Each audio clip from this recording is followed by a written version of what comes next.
Hello everyone, Radhe Radhe. क्या हाल चाल आप सभी के। उम्मीद करती हूँ आप सभी लोग स्वस्थ होंगे, मस्त होंगे। मैं भी बहुत अच्छी हूँ। स्वागत है आप सभी का प्रतीक्षा तिवारी ब्लॉग में। आज ब्लॉग की शुरुआत हो रही है सुबह से। यहाँ पे पूरे घर में मैंने झाड़ू वगैरह डीप क्लीनिंग से लगा दी थी। फटाफट से अब बारी आ जाती है पोछा लगाने की। रूम सारे क्लीन मैंने पहले ही कर दिए थे। अंदर दोनों रूमों में मैंने पोछा लगा लिया था। अब भी रह गया था बैठक। आज मैं हाथ से पोछा लगा रही हूँ क्योंकि ना फर्श थोड़ा सा मुझे गंदा लग रहा था। तो मैं 1-2 दिन गैप कर करके, जैसे एक दिन वाइपर से लगा लिया, एक दिन पोंछे से लगा लिया, जैसा मौसम होता है उस हिसाब से मैं अपना काम कर लेती हूँ। तो फिलहाल आज मौसम कुछ ठीक था, इतना ठंडा नहीं था। तो मैंने ना हल्का सा गुनगुना पानी मिला के और यहाँ पे मैंने पोंछा लगाना स्टार्ट कर दिया था। पोंछे में थोड़ा सा मैंने सर्फ डाल दिया था। उससे क्या रहता है, एक तो स्मेल बहुत अच्छी आती है घर में, मतलब खुशबू सर्फ की जो होती है पोंछा लगाने से। हल्का ही सा ही डालते हैं, वरना तो फिसलन टाइप से हो जाता है। बिल्कुल हल्का सा जो स्मेल अच्छी आए। या फिर आप मोप का जो कॉलिन टाइप से आता है उसको भी यूज़ कर सकते हो। तो यहाँ पे मैंने आंगन की साइड में मैंने पोंछा लगा लिया था। रूम्स में मैंने पहले ही लगा लिया था। अब बारी आ गई थी किचन की। तो यहाँ पे किचन में पहले मैंने गीला पोंछा अच्छे से पूरी शेल्फ पे घुमा लिया था एक बार, क्योंकि कितने भी साफ़ हो लेकिन फिर भी एक बार जब पोंछा लगाते हो तो ऐसे करके लगा लो ना, तो काफ़ी सही रहती है। फटाफट से उसके बाद बारी आ जाती है किचन में नीचे फर्श का पोंछा लगाने की। तो यहाँ पे जो बर्तन की टोकरी वगैरह जिसमें मैं बर्तन धुल के रखती हूँ, वो टोकरी रखी हुई थी। तो मैं उसको भी उठा के अच्छे से, डस्टबिन वगैरह उठा के सारी चीज़ें अच्छे से क्लीन करके पोंछा लगा लूँगी। यहाँ पे बैठक भी मैंने पहले ही क्लीन कर दी थी जब मैंने झाड़ू लगाई थी। तो अब बारी आ जाती है बैठक को फर्श पे पोंछा लगाने की। तो फटाफट से बैठक की साइड से भी मैं अच्छे से पोंछा लगा लूँगी। और हाथ से सबसे बड़ी चीज़ पता है क्या रहती है ना, जैसे कुछ 1-2 चीज़ें होती हैं जहाँ पॉइंट से बन जाते हैं, जो वाइपर से मतलब नहीं होते हैं क्लीन। तो हाथ से जब हम पोंछा लगाते हैं तो बहुत ही अच्छे से, मतलब एक-एक दाग हम लोगों को दिखाई देता है। तो बहुत ही अच्छे से क्लीन हो जाता है और हाथ से पोंछा लगाया हुआ ना अलग से ही दिखता है, चमक अलग ही आ जाती है फर्श पे। बैठक में मैंने पहले ही पोंछा लगा लिया था। अब बारी आ गई थी गैलरी में पोंछा लगाने की। तो ये ना कल मैं जब खाना खा रही थी रात में, तो यहाँ पे मेरा गलती से हाथ लग गया था ना दाल की कटोरी पे। तो ये ना टेबल का पूरा कवर जो था ना वो गंदा हो गया था। तो मैंने ना उसको रात में ही वॉश कर दिया था, क्योंकि अगर मैं सुबह के लिए बैठती तो एक तो दाल मतलब उस पे जो लगी थी वो सूख जाती, और दूसरा चीज़, अगर वो एक बार सूख जाता ना तो फिर उसके बाद अगर मैं उस पे सर्फ़ या साबुन का यूज़ करती तो वो जो दाग था वो रेड कलर का हो जाता, तो देखने में बहुत ही गंदा लगता और उतने अच्छे से क्लीन नहीं होता। इसीलिए जब दाल गिरी थी तो खाना खाने के बाद तुरंत ही मैंने उसको वॉश कर दिया था। तो यहाँ पे वो कपड़े रखे हुए थे और भी मतलब गुड़िया के गीले कपड़े थे जो मैंने बाहर सुखाने के लिए रख दिए थे। अभी मैं अंदर की साइड पूरा काम ख़त्म करके उसके बाद मैं बाहर रस्सियों पे इन कपड़ों को सुखा दूँगी। सारे घर में झाड़ू पोछा अच्छे से हो गया था, घर हमारा क्लीन हो गया था। अब बारी आ गई थी जो सिंक में बर्तन पड़े हुए थे। तो यहाँ पे ना मैंने आलू और मटर बॉयल करने के लिए रखे थे। आज मैं बॉयल करके जो मटर आलू की सब्ज़ी बनती है, वो बनाने वाली थी। तो फटाफट से मैंने ना वो मतलब वो छील के अच्छे से रख दिए थे। तो यहाँ पे वो बर्तन पड़े हुए थे और भी चाय वग़ैरह जो हम लोगों ने सुबह पी थी, वो चाय के भी बर्तन कप वग़ैरह थे। उनको भी मैं धुल के रख दूँगी, तो उससे क्या रहता है ना, सिंक भी हमारी एकदम से क्लीन लगेगी। और किचन हमारी जो, जब तक बर्तन नहीं धुल जाते तब तक किचन थोड़ा-सा मैसी लगती है, तो यहाँ पे किचन भी हमारी अच्छे से क्लीन हो जाएगी। आलू और मटर मैंने पहले ही छील के रख लिए थे। उसके बाद बारी आ जाती है मसाले को कट करने की। तो मसाले में मैं सिर्फ़ टमाटर और हरी मिर्च ही कट करूँगी और इन्हीं 2 चीज़ों से हमारी सब्ज़ी बहुत ही टेस्टी बनती है, बहुत ही अच्छा कलर भी आ जाता है। टमाटर थोड़ा-सा मैं बड़े-बड़े कट करूँगी, मतलब आप ये मान लीजिए आधे टमाटर में से सिर्फ़ 3 से 4 पीस करूँगी। और मिर्च जो है वो भी हमारी मतलब थोड़ा-सा हल्की बड़ी-बड़ी कट करूँगी, इतनी बड़ी कट नहीं करूँगी। जैसे 1 मिर्च में से 3 से 4 टुकड़े कर दूँगी। उसके बाद ऑयल रख दिया था मैंने कढ़ाई में गर्म होने के लिए। जब हमारा ऑयल अच्छे से गर्म हो जाएगा तो मैं यहाँ पे टमाटर और हरी मिर्च को भूंज लूँगी। और उसके बाद में इसमें जो मटर है हमारी, जो मैंने बॉयल कर ली थी, उसको भी डाल दूँगी। उसको थोड़ी देर अच्छे से ऑयल में भूंजने दूँगी। और उसके बाद हमारे जो बेसिक मसाले होते हैं, हल्दी, मिर्च, धनिया, उनको ऐड कर दूँगी और जो मैंने बॉईल करके आलू रखे हुए थे उनको मैं इनके अंदर डाल दूँगी और इनको थोड़ी देर भूनने के बाद इसमें मैं ऐड कर दूँगी पानी। पानी आप अपने हिसाब से ऐड कीजिए, मैं ज़्यादा मतलब वैसी रसीली सब्ज़ी नहीं बना रही हूँ, इसीलिए मैं थोड़ा-सा कम ही पानी डाला था मैंने।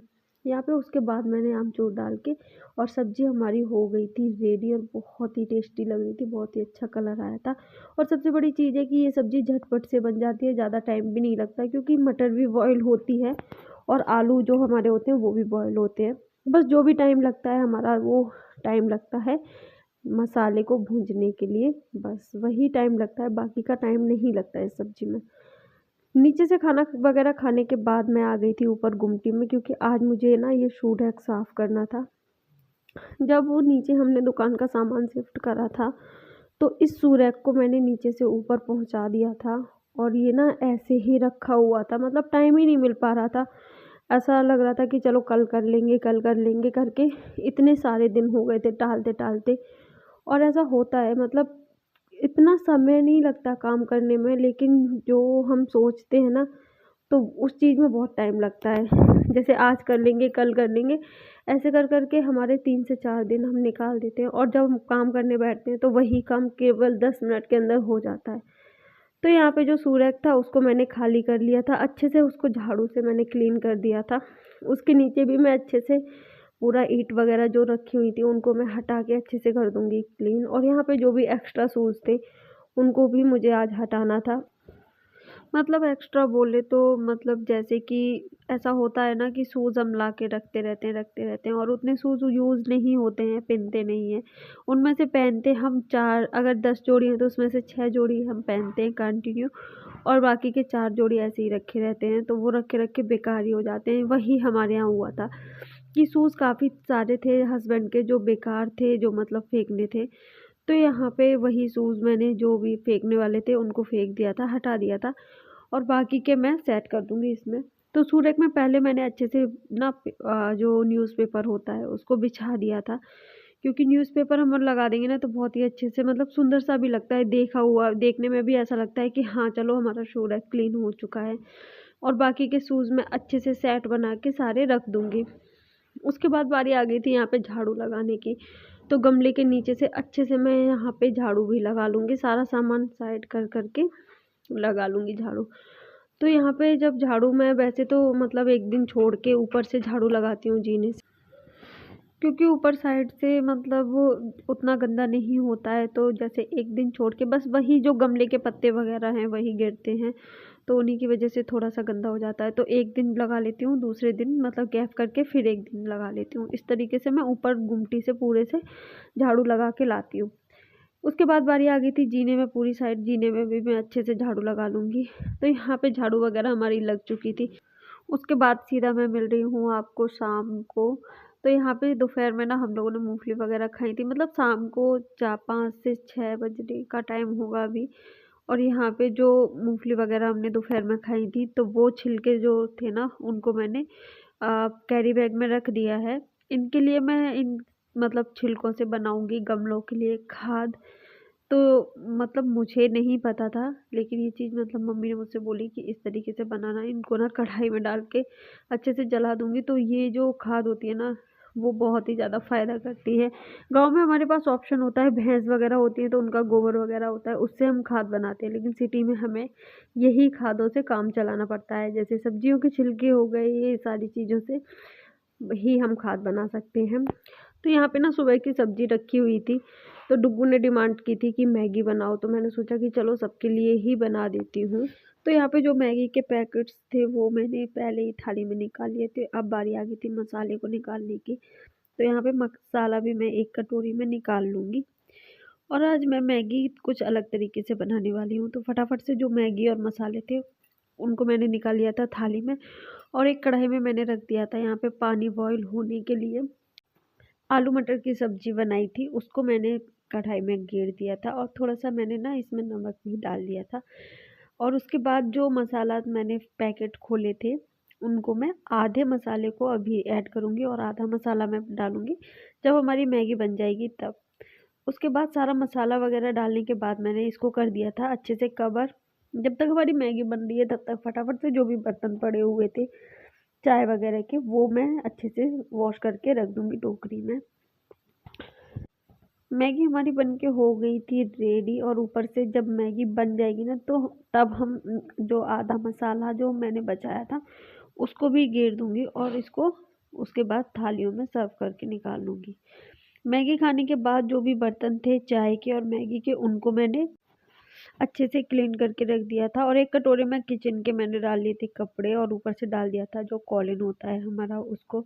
यहाँ पे मैं गौरी के लिए कर रही थी दूध ठंडा, तो जो पहले ना मैं भगवान जी के लिए इसी कटोरी में से भोग लगा दूंगी और बाद में मैं वही बॉटल में गौरी को दे देती हूँ। तो उससे ये रहता है कि मतलब बच्चे को भी हमारे को दूध जो होता है वो भोग का मिल जाता है, और भगवान जी के लिए भी जो हमें भोग लगाना होता है वो भी हमारा यूज़ आ जाता है। यहाँ पे थर्मस हमारा खाली हो गया था बिल्कुल, तो सुबह ना लाइट का कुछ मतलब पता नहीं होता। कभी कभी ऐसा होता है कि मतलब मेरा खाना बनाने का टाइम होता है, काम करने का टाइम होता है और उस साइड में ना लाइट चली जाती है, तो फटाफट से यहाँ पे जो थर्मस था ना मैंने उसको भी भर के रख दिया था, क्योंकि उससे ये रहेगा कि सुबह मेरे काम में ना काफ़ी ज़्यादा आसानी हो जाएगी। तो यहाँ पे जो थर्मस था वो मैंने भर के कर दिया था साइड में। उसके बाद आ गई थी मैं अंदर मंदिर में, तो यहाँ पे लड्डू गोपाल को मैंने पिला दिया था अच्छे से दूध। उसके बाद उनको मैं सुला दूंगी मच्छरदानी में और माता रानी को भी सुला दूँ। तो आपको आज की वीडियो कैसी लगी? वीडियो अच्छी लगी हो तो लाइक शेयर कमेंट जरूर करें, और चैनल पर नए हैं तो प्लीज़ चैनल को कर लीजिए सब्सक्राइब। अब मिलते हैं एक नए ब्लॉग के साथ, एक नई वीडियो के साथ। तब तक के लिए बाय बाय, राधे राधे, जय माता दी।